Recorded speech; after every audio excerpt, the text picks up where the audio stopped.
Everybody should do in their lifetime sometime two things. One is to consider death, to observe skulls and skeletons, and to wonder what it will be like to go to sleep and never wake up. Never. That is a very gloomy thing for contemplation, but it's like manure. Just as manure fertilizes the plants and so on, so the contemplation of death and the acceptance of death is very highly generative of creative life. You get wonderful things out of that. And the other thing to contemplate is to follow the possibility of the idea that you are totally selfish. That you don't have a good thing to be said for you at all. You are a complete, utter rascal. Now, when you go deeply into the nature of selfishness, what do you discover?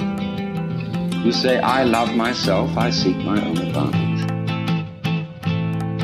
Now, what is the self that I love? What do I want? And that becomes an increasingly ever-deepening puzzle.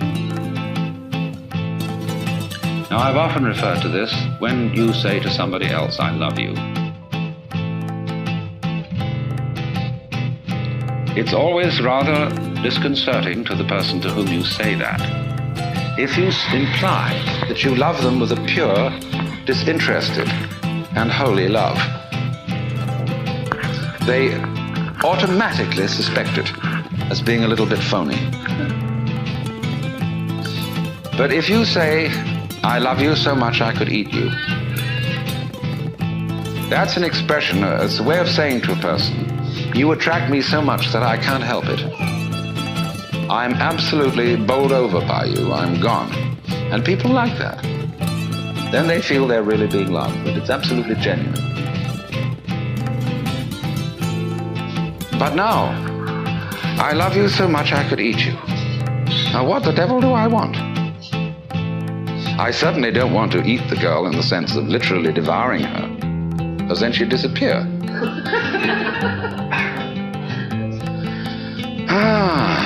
But I love myself. And what is me? In what way do I know me? Well, it suddenly occurs to me that I know me only in terms of you. And that the main task of the psychotherapist is to do what he called to integrate the evil. To, as it were, put the devil in us in its proper function. Because you see, it's always the devil, the unacknowledged one, the outcast, the scapegoat, the bastard, the bad guy, you see, the black sheep of the family. It's always from that point that generation comes. In other words, in the same way as in the drama, to have the play, it's necessary to introduce a villain. It's necessary to introduce a certain element of trouble. So, in the whole scheme of life, there has to be the shadow. Because without the shadow, there can't be the substance. So this is why there is a very strange association between crime and all naughty things and holiness. So you see, holiness is way beyond being good. Good people aren't necessarily holy people. A holy person is one who is whole, who has, as it were, reconciled his opposites. And so there's always something slightly scary about holy people. And other people react to them in very strange ways. They can't make up their minds whether they're saints or devils. And so holy people have throughout history always created a great deal of trouble, along with their creative results. Take Jesus, for example. Trouble that Jesus created is absolutely incalculable. Think of the Crusades, the Inquisition, the heaven only knows what's gone on in the name of Jesus. Very remarkable. Freud's a big troublemaker. Jung had a tremendous humor. And he knew that nobody can be completely honest. That you will try and you'll have a great deal of success in exploring your motivations and your dark, unconscious depths. But there will be a certain point at which you will say, well, I've had enough of that. Do you see how, in a strange way, there's a certain sanity in that? When a person indulges in a certain kind of duplicity, of deception, there is something, you all laughed when I said that. There was something humorous about it. And this humor is a very funny thing. Basically, humor is an attitude of laughter about oneself. There is malicious humor, which is laughing at other people. But real deep humor is laughter at oneself. Now, why fundamentally do you laugh about yourself? What makes you laugh about yourself? Isn't it because you know that there is a big difference between what goes on the outside and what goes on the inside? Now, I passed you around a lot of embroidery to look at before we started. And I'm perfectly sure that you got the point. That there's a big difference between the front and the back. In some forms of embroidery, the back is very different from the front because people take shortcuts. In the front, everything is orderly, and it is supposed to be kind of messy on the back side. See, which side will you wear? You've got to be sure you get the front in the front, and have the back in the back. The back has all the little tricks in it, all the shortcuts, all the lowdown that people don't acknowledge, see? And it's exactly the same with the way we live. You know, like sweeping the dust under the carpet in a hurry just before the guests come. I mean, we do ever so many things like that. And if you don't do it, if you don't think you do it, and you think, well, really, my embroidery is the same on both sides, see? Well, you're deceiving yourself. Because what you're doing is you're taking the shortcuts in another dimension, which you're keeping out of consciousness. Everybody takes the shortcuts. Everybody plays tricks. Everybody has in himself an element of duplicity, of deception. Because you see, from this point of view that I'm discussing, where the web is the trap, to be is to deceive.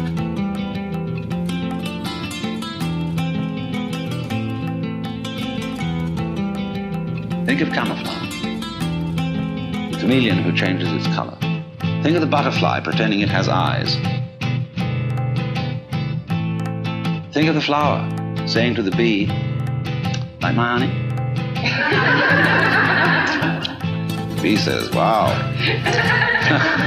But then that means that the bee has to be, and it has to go on living, and all the trouble it takes to go around collecting honey and raising other bees and organizing itself and doing that dance which tells the other bees where there's more honey. There's all that stuff to do. But the flower was deceptive. Now, in the same way, I've often said life is a drama, and a drama is a deception. It's a big act.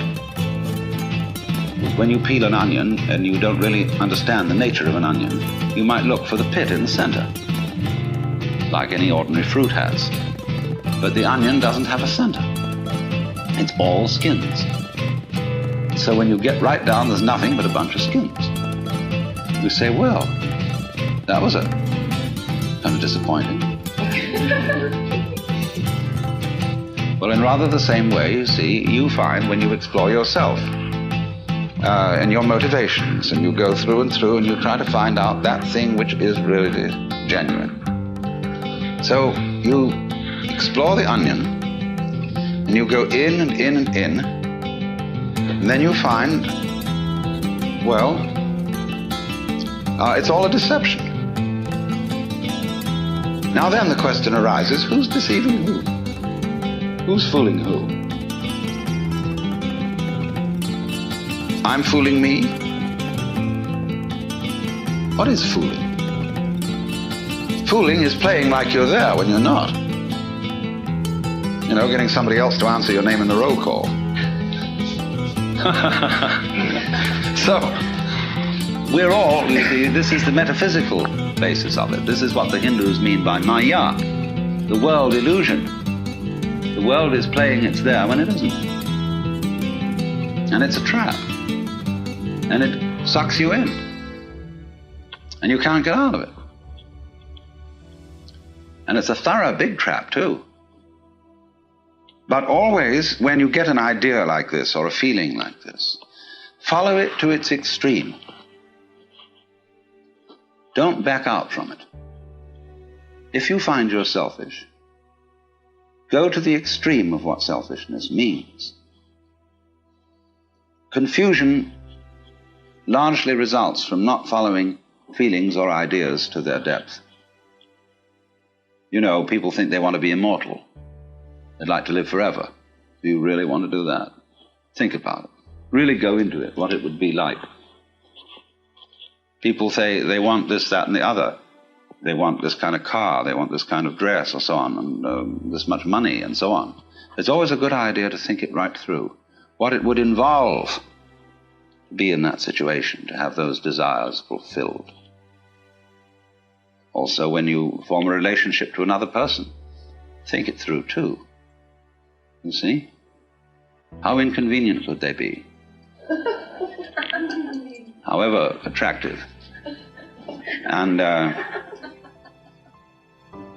always turn the embroidery around and look at the underside, but don't get caught doing it. See, that's something one does on the side in secret, because otherwise you play the game that everything is as it's supposed to be on the front. But that makes you humorous, and that makes you human.